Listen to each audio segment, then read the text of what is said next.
কক্ষে যদি তুমি কোনো সদস্য হতে যাও তাহলে তোমার বয়সটা মিনিমাম 30 ইয়ার, ঠিক আছে? এবং তোমার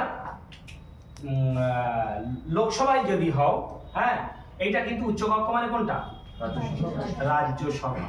একটু বলে দিই, এটা মানে লোকসভা, এটা একটু মনে রাখবা সবাই, রাজ্যসভা এবং লোকসভা। তাহলে রাজ্যসভায় 30, তাহলে লোকসভায় কত? 25। এখানে কার্যকালের মেয়াদ কত বছর? এখানে কার্যকালের মেয়াদ কত? মাথায় ঢুকেছে? এইটা ছকটা সবাই সবসময় মনে রাখবা। আমাদের ভারতের যে সংবিধান, এই আমাদের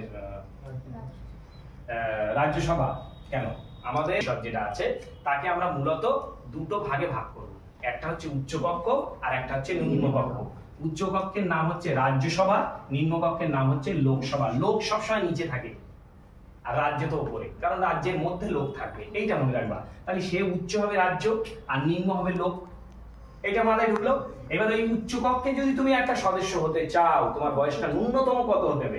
30 বছর, তার নিচে হলে তোমার হবে না।